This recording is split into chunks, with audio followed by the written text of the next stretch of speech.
Hey guys, be sure to check the channel description. Don't forget to like and subscribe my channel and theirs, and enjoy the show. Oh, we got Asia here. Hello, beautiful. Hey, how are you? Good. Thank you so much for coming through my stream. I appreciate you. Well, thank you for having me. I know at first it was a little misunderstanding, but you're so kind and gracious, so I do appreciate you coming through. Notes are all over the place, but I try to do a little bit of research so I know what I'm talking about. So I have written down some questions and stuff. But Okay, yeah, you can just interject whatever you want, wherever the conversation flows is cool, okay? absolutely. Awesome. So, what is your ethnicity? Are you biracial? Yes, I am biracial technically. My dad, well, actually, both of my parents, unfortunately, are deceased. So my dad was African American, and my mother, she was considered Italian and Greek.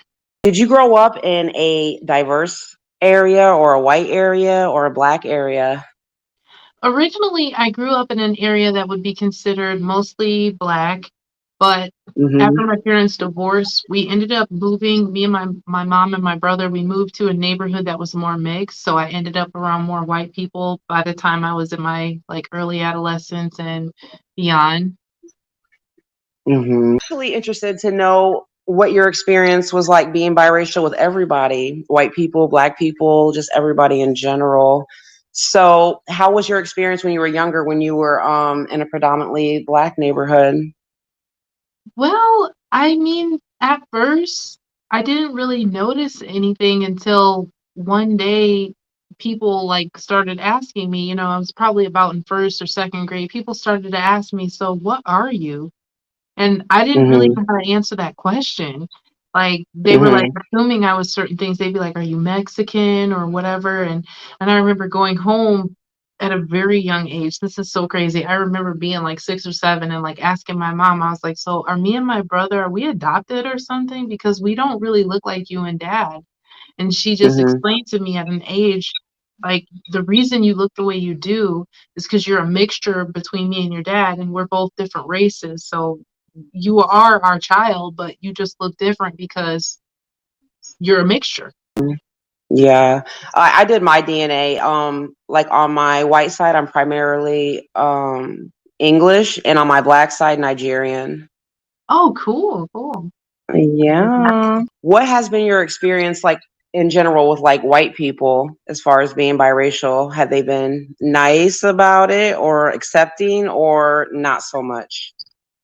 I would say from as early as I could remember, I've never had any problems around white people. I've always felt pretty accepted by them. There would be times when I would have friends that would say things that I considered offensive, like if they would mess around and say the N word in front of me or something. There were times where I would be like, hey, that's not cool. But of course, I was always hanging around other people, so they would check them for me, like, hey, she's black, so don't say stuff like that.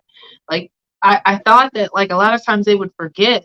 And I think it might be just the way that I was kind of, again, socialized. So the way that I speak and the words that I may use, the mannerisms I have, they may come off like, I guess, a white girl. With a lot of us though, most of us have said that pretty much both sides feel very comfortable to talk shit about the other side to biracial people, Yeah. or That's for about, sure. Yeah. Definitely. I And mean, I they think, clearly see a difference. yes, with black Mhm. people, I never felt like left out of things. It just would be like certain people would make me feel weird about my race. Like some people would make me feel like, yeah, you're definitely not one of us. And I never felt that with like white people. Oh, okay, that's interesting. Um, in my experience, I kind of feel like, from my experience, like I said, is that like when it's diverse, white people, like let's say you're in school, right? Like they don't really have like so much power when it's diverse. But if you're in a situation where it's just only them and it's only one or two of the other, then the dynamics are different and they might behave differently and treat you differently. At least in my experience when I went to like all white schools. Okay. Yeah. Yeah. But a lot of black people don't understand that. Like just because we're light skinned, we're still considered black by white people. They look at us as different Hmm. still. Yeah. You said you think white people look at you as black? Is that what you said? I think so. I would say so. I mean, I'm not Hmm. pale. I don't think that my hair looks like white people hair or anything. I think I look like I could be a light-skinned black woman, but just I think it's sometimes the way that I talk that people kind of like misinterpret my blackness or something. But I couldn't help I it think because you of the look. way I was growing up. I think you look unambiguous, though. I don't think you necessarily. Somebody would just assume that you're just black because you could be, Latina. You could be a number of different things. You know. That's true. Let me see. I know you probably like you get like mistaken for a lot of different things, right? Oh yes. Yeah. So I see that you just got married in June, so congratulations. Thank I you. told you I did my research. Okay. Congratulations. And your husband looks like a golden man as well. So yeah, congratulations on your beautiful family. Thank you. What has been your preference in your life as far as dating, as far as men? Um, I have never had a preference as far as race. I have always just been attracted to guys that were tall and just handsome, nice bodies. That's always been my thing. Like if you have a nice body and you're nice looking and you're tall, that's all I kind of care about. I've never been like, oh, he has to be a certain race. So you've dated all types or like majority, one or the other? The majority of men I've dated were black, but that's also because of Hmm. where I grew up. But I've also Hmm. dated, Indian, Arabic. Obviously my husband, who knows what he is? He looks like he no, I'm just kidding. He's actually black, but he looks kind of racially ambiguous too, I guess. But I've definitely dated Yeah, white he guys has two too. black parents. Huh? He has two black parents. His parents, yes, they're both considered black. I think his dad's pretty fair skinned too, so that's why his skin is the way it is, but they're black. Like he's black. Yeah. Are you a conservative or do you kind of rock with the manosphere or like what's your whole stance? Have they tried to drag you into the gender war? What's going on? I would say that I put myself in the middle of it, I guess. I wouldn't say Did that you? you know what? Because it's like one of those things where, yes, I am a woman, but I can see some of the inequalities that men are being forced to experience, especially black men. And what kind of drove me to start making videos is because I see so many, like black women in particular, be so hypocritical when it comes to dating and preferences. Like they kind of rag black men so hard, but yet Yeah. they don't see things or ways that they could be better or change about themselves. So that's what my channel's kind of about, just awakening women to like the changes that we could possibly make to be better, and kind of sticking up for men, because I feel like they're kind of been, because of feminism, they've been made to be the underdog at this point, like especially with child Hmm. support and all that. Like it's just not even fair, some of the stuff. I always go for what's right. At the end of the day, I'm not biased. I always go for what I feel is right. Okay, so usually, especially if you take that stance on YouTube, right? So you're mostly, you said, defending black men. So do you have a lot of trolls or enemies, or do they call you a pygmisha, or like what's your deal? Yes, I'm constantly called a pick me. And it's like, I'm not a pick me. It's just, they're right. Like the manosphere and the things that they talk about are right. It's like women have got kind of out of control and so far, of course, of like what I think that we used to be. We used to be Hmm.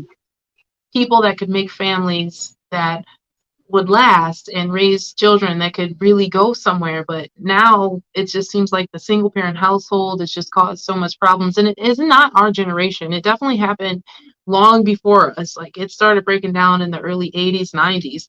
So it's not Hmm. our fault, but we have let it kind of triple over, and it's almost like a snowball effect. Like it just gets kind of worse and worse to the point where we're accepting so much negative bull crap and saying, oh no, let just people be who they are. But it's like, they're not being good people. They're just being Yeah.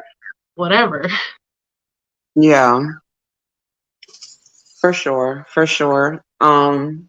The breakdown of family is the breakdown of society, Yes. for sure. Let me see. But what do you think about, because I saw one of your videos about the single mom thing. So you stand with the manosphere on that stance? Because I know that like um on your video you said that you got married, but you guys don't have a baby yet or whatever. So like, but he married a single mom, right? Yeah, so I'm here to say that yes, single moms can be reformed, but it's a Mm-hmm. situation where we have to kind of make up a decision in our mind where we're not gonna just be a single mom. We're meant to be, like the single mom stuff is hard. It really is. Yeah, And if you're gonna be the best parent that you could be, it would be easier if you had either the father or another stand-in good person there to help you for of financial course. reasons, emotional support, everything. So it's like where we got off thinking that this independent woman thing is like, what's it? I don't know, but I've lived it and experienced it, and it's not what's up. Like being a single Yeah. mom is hard. You Mm-hmm. know, having a husband makes things easier because there's days where I wake up in a bad mood, and I'm not gonna lie, I may lash out at whoever's around me, right? And if there's no man there to check me and be like, look, you're getting a little out of control here, you need to calm down, then it just Yeah. gets worse, right? You know? Yeah, and you don't have someone lessening the load, helping out, you know. Yes. So, I saw also on one of your quotes, I guess they were coming for you. See, because I didn't see any troll videos, but I didn't look that hard. I just mostly checked out your channel and your IG or whatever. Uh-huh. But so I didn't see any videos really about you except for the Rashida thing. So let's go there. What's going on with Rashida, girl? Oh, before you tell me, I do want to say that video, I laughed the whole time through it because just like listening to her curse you out while you're like making the facial expressions was so funny. I was dead. You know what? I was cracking up myself. Like, I don't usually get offended because it's like a thing where you kind of have to be in my close circle of people. I have to have some type of emotional attachment to you before you can get me off my square. So if I'm like, in a relation, like you can ask my husband, he's seen the nasty side of me. So I can go there. Don't get me wrong. I can Mhm. go there. It's just, I have to be emotionally attached to do it. And I can't just fly off the handle for no reason, and I'm constantly worrying about my image because I want to make sure that my channel is about good vibes and about teaching people good things, things that can help them in their lives. So I needed to make sure that when I did this video, I was in the best clear-headed space I could. But I provoked that fire. I'm not gonna lie. I went to her channel and I left a message on one of her videos, and I did it in a way to kind of like get her to kind of think about what she was saying, but apparently she took it the wrong way and she just went off on me. So I felt like I needed to make a response because I didn't want her to, I guess, misinterpret what I meant through that small message. She had made maybe a 10 or 15-minute video about me, and I just left one Mhm. comment, so I felt like I needed to say something. Yeah, and apparently, I guess you used some of her video, and she hates that she will threaten to sue you if you don't take the Yeah, video. yes, definitely. I And had her on my live stream. It was actually a really good live stream. oh, Uh, she's all right. A lot of these people, though, to be honest, these are characters on YouTube. You know what I mean? yes. And I mean, I understand it to a certain point. Like, you want people to watch your channel, and sometimes, like, being a certain way will get people to kind of like identify with you. Like it's like, okay, this person, if I feel like this kind of mood, I'm gonna watch their channel or whatever. So I get it, but at Hmm. the same time, it's like I think I understand why her channel is stagnant in a way. And it's because Hmm. she's unwilling to think outside her box that she's created for herself, I think. It's just my honest opinion. Hmm. Do you think it's because the mindset is not evolving as time has gone on and on? Yes, I honestly Hmm. believe that's what it is. I mean, I have reached out to her even in email correspondence, and I really wanted to talk to her like this, one on one, so that there wouldn't be any barrier between anything that we said, like videos. And sometimes even in videos, as plain as they could be, you can still misinterpret what someone says. So if we're in actual conversation, we could talk back and forth and really understand each other. That's all I really wanted, because I feel like her message is not necessarily wrong. Like there definitely is light skin privilege. There definitely is there are people, I should say, that kind of belittled darker skinned people. I've seen it, and I've seen videos of darker skinned people admit to this. So it's like, I'm not saying that what she's saying is invalid or untrue, but I think that sometimes she's just so bitter that she kind of takes it too far. So I definitely agree that dark skinned people, obviously face colorism. I mean, hello, right? So, but my question for you would be, but what is the light skin privilege exactly in your experience? Well, just in the sense that you will be, like, for instance, you'll be somewhere, and it may not be like a privilege outside of just the opposite sex. I'm not saying that we get like, life is so much easier for us or anything, but just in the sense, like with men, for instance, they'll be quick to compliment somebody like, who's attractive to them, like, wow, she's really pretty. Like guys will freely admit, like, yeah, I like light skinned girls and stuff, or she's pretty because she's light. They'll say things like that. And I've even seen. Or be like, I don't normally date black girls or stuff like that. Yeah, Dark yeah, skin girls, yeah.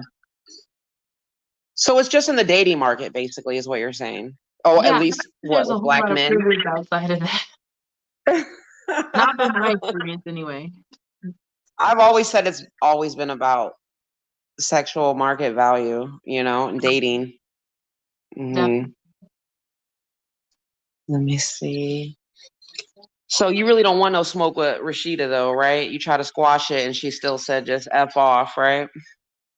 Yeah, she kind of was unwilling to work with me. She admitted that she wouldn't mind a one-on-one, but if I paid her, and to be honest with you, my channel is not monetized at this point. So because I don't accept any money from other people, I personally wouldn't rather do the same thing. Like I feel like, hey, this is pro bono for me. It should be pro bono for anyone I talk to. Like we're just kind of like helping Mm-hmm. each other grow and just keeping our channels alive and building awareness. That's what's important to me. It's not so much about the money, but for her it was the money. So it is what. Yeah. She's always gonna try to get them coins, you already know. Yeah. Yeah, I definitely feel that as far as rebuilding, because I'm rebuilding my channel. I deleted my main channel. So thank you for coming to my little struggle channel, honey. I appreciate it. Thank you for having me. I appreciate it. Yes, this is the type of stuff I have to deal with. I never bring up skin color, but for some reason my viewers are bothered. Hashtag self-hate. What's that about? Like, what are they bothered by? A lot of them don't like the fact that I am biracial speaking on issues that are considered Black issues. Like they feel like people like you and I should have our own sector and we shouldn't talk about anything Black. But the thing they fail to realize is we live the same life as most Black women. So like a lot of us, Mhm. I'm not saying you, but I for one, if I'm a baby mama, so I've lived that lifestyle. I've grown up in a predominantly Black neighborhood. I've lived under conditions that were not financially the best. So it's like one of those things where it's like if I've lived the same life you have, I've dated the same type of dudes you have, I've went through the same circumstances that you have. Why wouldn't I be considered Black? Because I've dealt with the same things that you've dealt with. So why wouldn't I have an opinion on it? You know what I'm saying? Like it's so There's weird. no understanding that we're in both cultures, when you're mixed, like you're still part of the culture, even though you're not exactly the same, I mean, do you believe that you're exactly the same? I mean, physically, I'm not the same. Would I look like the Mhm. twin of Rashida Strober? Of course not. But if people were to pull up like our lives and the statistics and things, we would probably have similar situations.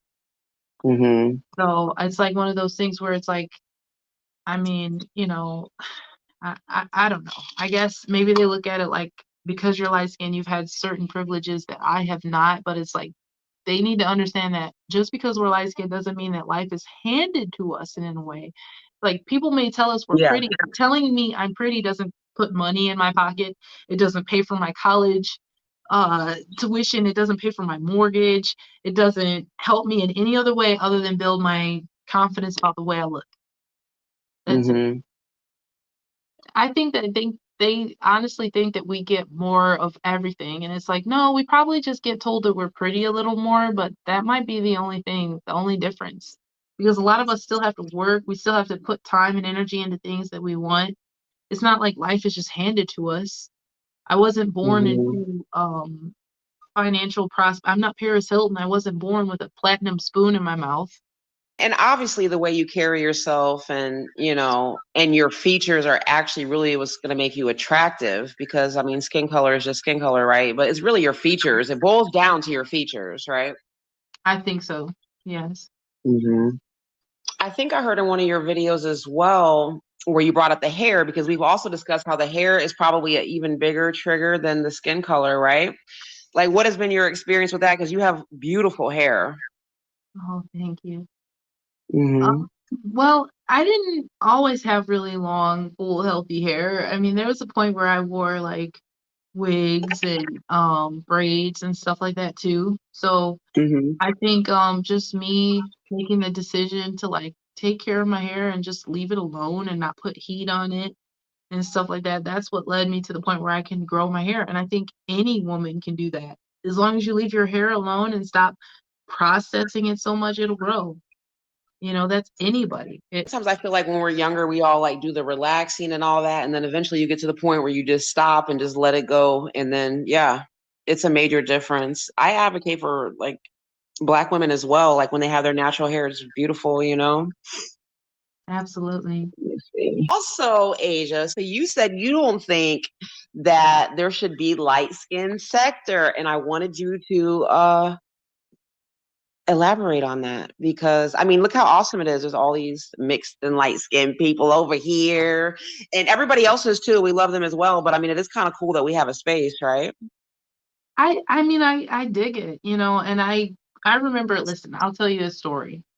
I remember when I had 29 subscribers and I was trying to get into the light skin sector that was on another YouTuber's channel at the time. He had probably 400 or 500 subscribers. So I was looking at him as a big dog, right? I mean, I was Hmm. just starting out. And I went in, called into the show. It was going to be a panel of other light skinned people talking about like biracial community stuff. But it turned into a horrible disaster, and it turned and made me look at like a lot of biracial and light skinned people as ugly because of how they were Oh, I acting. gotta hear this because we have some stories over here. I gotta hear something. Tell me something. What was going on? Oh my God, the women were like going back and forth, comparing each other, like, oh, I look less black than you. You have nappy hair. Like, I mean, I kid you not. These people were like, I'm lighter than you. I look more mixed than you look. You just look light skinned black. Like, I kid you not. These are things that they were saying. Like, literally comparing each other's looks, trying to compare who looks less black. And I was like, "Oh, hell, oh, no. I am so off of this and so unsubscribing and so not being tied to this because I don't want people to think I'm a part of this, like, freaking colorist, like, light-skinned supremacist crap. Like, let me get out of here."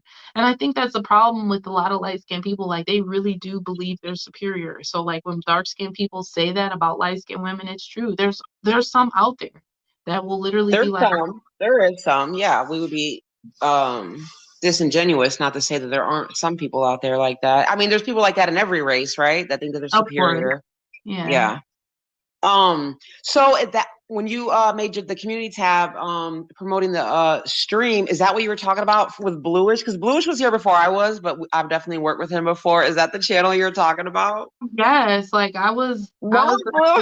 full-blown fan until that happened. I was like, wow. And he was the moderator at the time and he just was laughing and like letting it happen. So I was like, okay, so you're pretty much allowing this, self-hating bullcrap, racist, white light-skinned supremacist crap to just be here. Talking about how, oh, I'm more attractive than you because you look more black than I do. Like, what? Yeah, this dumb shit. It is. Like, we're all black at the end of the day. Like, you do realize that if the one drop, well, I don't care if you're like white with blonde hair and blue eyes. If you're somebody in your family's black and somebody finds out, they gonna look at you as black and you're gonna be considered black. Okay. That's it. I don't subscribe to the one drop rule because I think that, we're half black, but I mean, I do agree with you know, a lot of the channels of the women on YouTube where it's like, you know, like where they're like, well, if you're black, what am I? You know, it's like I do think in that way. I can understand where they say, hey, it's kind of like erasing our image in that way, because I mean, some biracial people are black passing, but for the most part, most of us look mixed, you know? So it is a different phenotype, you know? Oh, yes, absolutely. And I don't want to take that away from certain people, like, but as far as me, because of the literal neighborhood I grew up in and the situations, the people Hmm. that I'm associated with, like, I've been in the hood, like, so it's not like I look at it like I'm black. Like, nobody can take that away from me. Hey guys, thanks for watching. Please check the description box. Make sure you follow Golden Goddess, and don't forget to like and subscribe. Thank you so much.